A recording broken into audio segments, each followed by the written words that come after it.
Hello, everyone. Kitty Foss here, your storytelling astrologer, reader of the stars for July of 2024.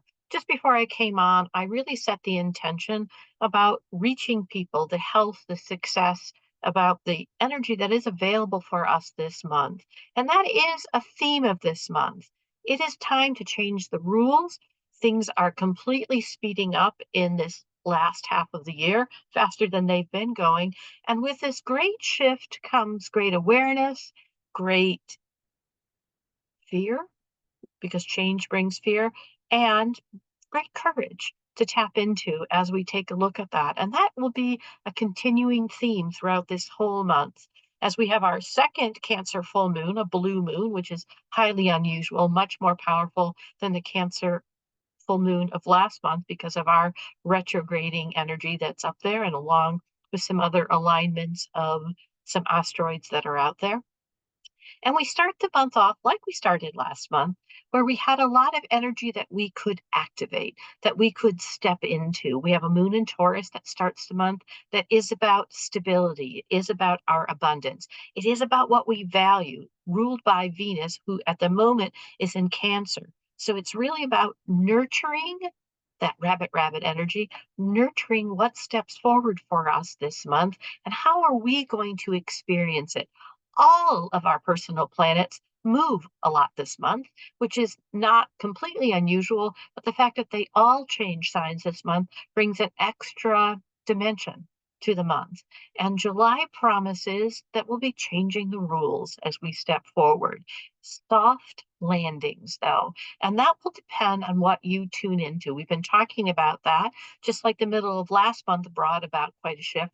The middle of this month also brings about a shift. So as we start this month, we have our sun in Cancer, our moon in Taurus, and we're really able to feel the change, really able to sit today in that energy of stepping forward. What is it I really want to accomplish? And using those dreams, those that energy, as we looked last month about our delusions quite a bit.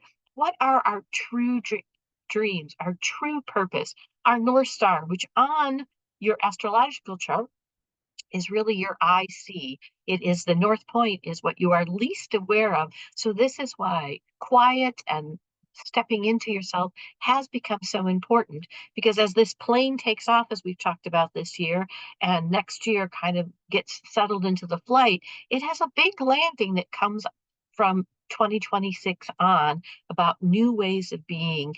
And as we have our Aquarian energy, that is Pluto, it is that deep transformation of the collective vision of all of us.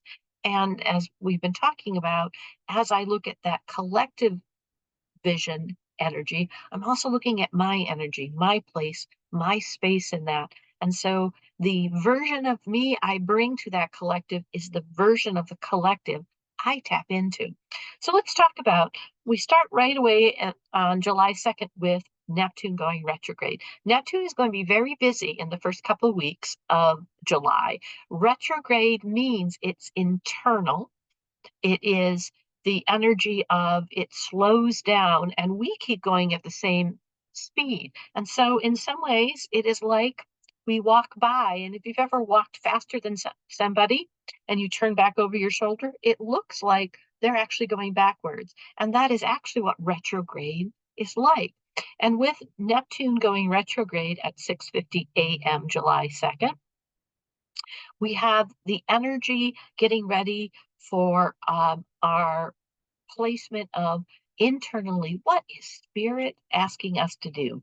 What is moving forward, moving to us, and asking us to take a quick look at that energy as we evolve and spirit talks to us. We are getting ready for a new round with spirit as we're finishing up this Piscean energy at the last few degrees. And so we are really resetting the karma of this Neptune. This Neptune will be one of the last times that we go inward and really fine tune our intuition, fine tune that awakening energy that has been stepping forward. We spend the beginning of this week in this kind of conversation with Neptune, also with our Saturn that just went retrograde on the 29th. Saturn being what's important, our structures, and Saturn is in Pisces. So it is in the energy that Neptune rules. So there's a great conversation taking place about our restructuring. What is our purpose? How are we looking at things that steps forward for us? And that spirit is helping us with that restructuring. Now, that doesn't mean it's going to always feel clear. That's part of what's happening for us, is that we are getting the clarity as we look at our values, as we look at what it is we're looking for. This first 3 days of July is very much a transformational kind of energies that is stepping forth, that is very commensurate with these two retrograde planets right in their beginning. And we spend that time getting ready, understanding our judgments, understanding what it is, and some excitement about, wow, what am I being called to do? And then we have, of course, as we go through the fourth, we're getting ready for this new moon. Now, this new moon is really strong. All new moons are strong. I was just listening to a friend who does tarot, and she actually pulled the minor arcana card that represents the new moon in Cancer for that day, though it was in the reverse position at that point. And so it's our own job to stabilize ourselves. The new moon in Cancer is at 12:58. It belongs very much to what we are taking. It is conjunct with our Venus energy in Cancer, and it's about feeling home and cozy and really accepting the home of our body. And with our Uranus placement in Taurus, that kind of awakening as to what does that really mean for me as we step up. There are no super hard aspects that are happening on that day, and there's a balance that will be stepping forth. Now, part of this card that was in reverse also talks about we might be letting go of some of those relationships, including the relationship with your thoughts. Again, with this energy that is retrograde, Pluto, Neptune, and Saturn, it is very much about the vision of who we are, the vision of what Spirit is asking us to be, what we signed up for, and how do we structure for that. Truly our authentic self, truly finding those partnerships that draw us forward. And there is a trine with our Saturn energy and Neptune energy that particular day in Cancer. So we very much have this Piscean flow that is happening internally when we tap into it. Um, we have Mars approaching a conjunction with Uranus, and those things might be seemingly random. Those things that are appearing for you are about what you're setting as your manifestation. We're going to be experiencing new kinds of communication. Perhaps be a little aware of in those relationship energies with that two in reverse, a little dishonesty that could be coming up, including with yourself. Again, these first 4 days of July are really having us tune into who we are, what we are, how we're going to do that. And am I truly passionate about where I think I want to go? And things will be revealed to us for us to have energy around. Um, it is for us to communicate. It could be an intense communication. And again, the reality of what we tune into with our energy in the flow, in the structure, in the vision is the reality we're creating. Now, that doesn't mean the world around us maybe is tuned into this. So, using that power of observation, that Cancer, very deep energy of, I feel this, I see this, I sense this, and the kindness of it. And that's what I'm going to be tuning into. So, right as we move on through the sixth, we have a day um, after that's really about a lot of processing this information, processing what came forth in that new moon, and really kind of putting our feet to the ground. The 24 hours after manifestation, I've had Spirit say to me, is really an important time to look at the synchronicities, the clues that step forward, looking at we're able to actually sextile kind of the chaos we might be feeling to tune into the happiness, to tune into all this retrograde energy that is stepping forth for us. The moon at that point on the 5th moves very early into Leo. And of course, Leo moon is the moon of the sun. So it's about what pushes our intuition forward, what pushes us forward that next day to experience, to nurture, and to really pay attention to the steps in order to manifest. That's going to be very important as we head into the middle of this month because there's some warrior energy. And how you tune into this warrior energy is going to affect um, your body. It's going to affect what's around you. And there's very possibility of big seismic energy that will be happening mid-month.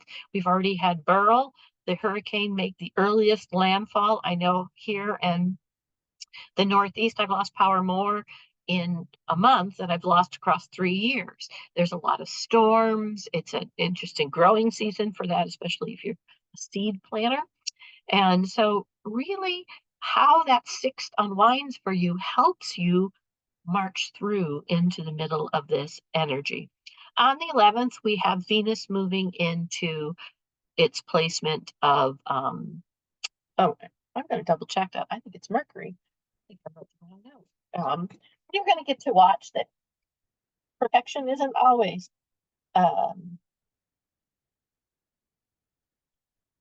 no, it is. It's Venus that moves into Leo. And so Venus in Leo is really about what we value in ourselves. It happens at 12:19 p.m. Eastern Standard Time.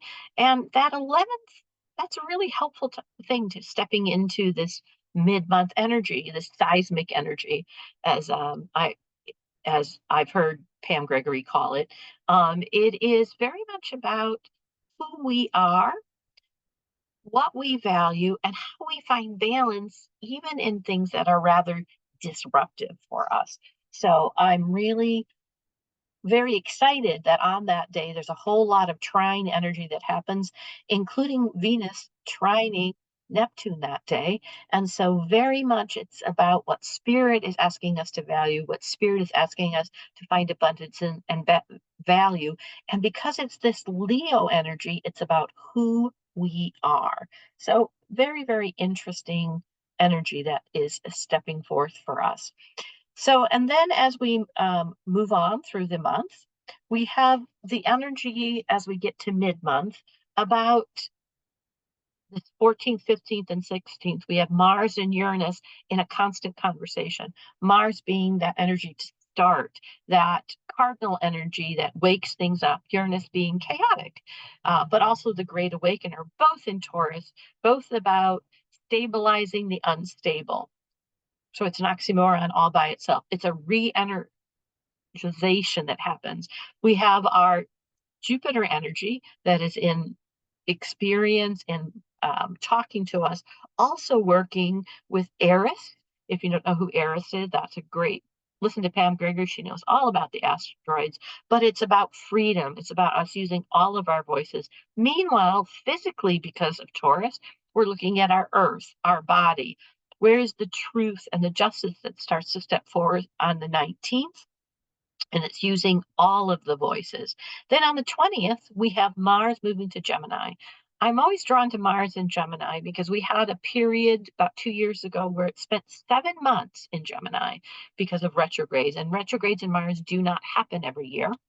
And it's of our daily planet, it retrogrades the least.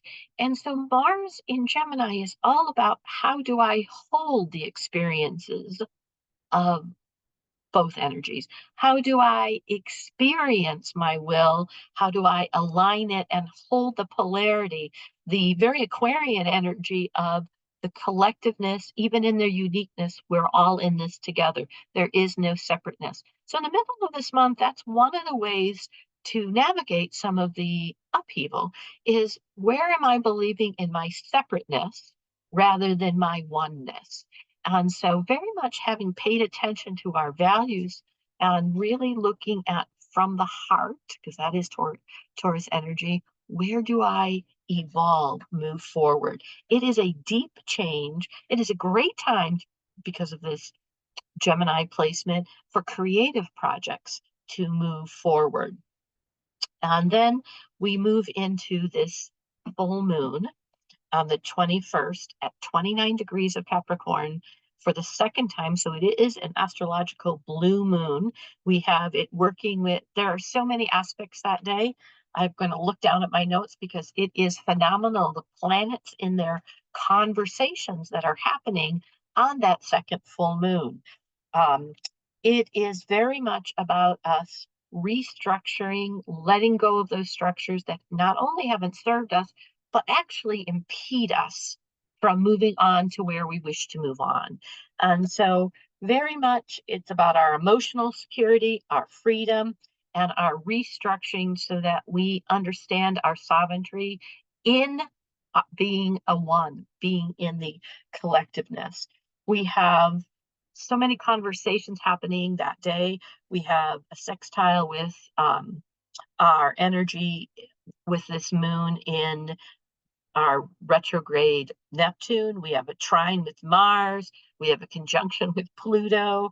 We have Venus, who is in Leo, being able to activate that Gemini experience energy. So, what are we expanding in our values that day as we pull our structures apart and rebuild them in this full moon? Full moons are about forgiveness, gratitude, and letting go. So as I pull apart what I value, I'm able to activate how that can help me expand.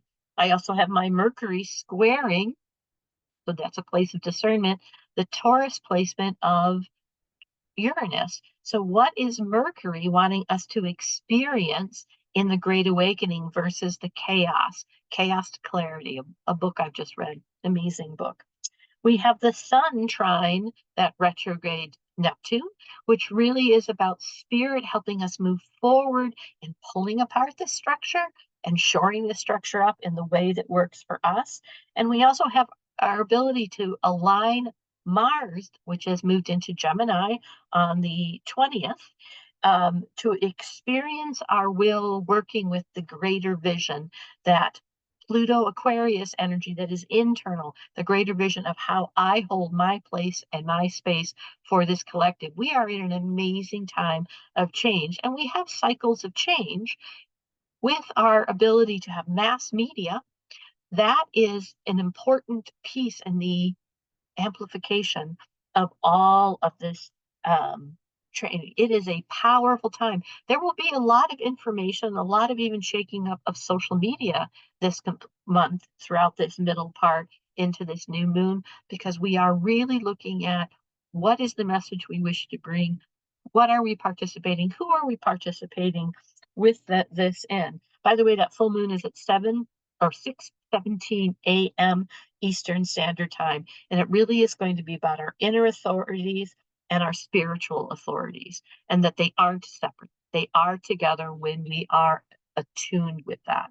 So, very powerful, powerful full moon. I personally am going to be somewhere in Wyoming in a retreat. So, that was not a plan when I signed up for it. And I will be sending out very much healing structures to be created wherever we're going to be and however this is going to unfold. Um, and because this month all of the daily energies have shifted, we had Venus go to Leo, we've had Mercury go to Leo, we had Mars move to Gemini, and of course the moon has been shifting and having the second blue moon. Very powerful every single day, setting our intentions, how we move forward, even if we're not clear about what this, as this plane is beginning to level off this great speed, we're on a jet. Where is it I wish to be? Because that is the space I influence. On the 22nd, we have the sun moving into its rulership into Leo. Leo being the sign of the sun, what makes us roar, what brings forth. And of course, it's the 22nd. 22nd is that master um, teacher. It's that master number. It's the understanding of our partnerships. Very important this month. Are your partnerships, are your collaborations, and being as authentic as you can be in that, and trusting if it's not working for you. Not in a, oh, they're not doing it right way, in a, this doesn't resonate with me. bless you, change me. I have something else to find, and really letting go of those judgments. And on the 25th is when we have um, Mercury, which has already moved to Leo, move into Virgo. Mercury will be retrograding next month. We'll retrograde back into Leo. So pay attention to this Mercury and Leo time that steps forward and really, really supporting, understanding you and the version of who you are. I think that's quite a bit for this month. It promises to be a month where it's okay to take shelter when you're unsure. And when you feel that it's time to be social and step into it, listen to your guidance. You know, you have the moon of the sun and the sun of the moon all stepping forward this month. And it is really about aligning at our core that understanding of who we are. I'm Kitty Foss, a storytelling astrologer, reader of the stars. Come join us on Intuition of the Soul, a free private Facebook group. And of course, you're watching this, some people on the Lioness Collective on YouTube. I wish you many blessings. Take care of yourself. Be kind to yourself this month and kind to others, but it starts with you. Namaste.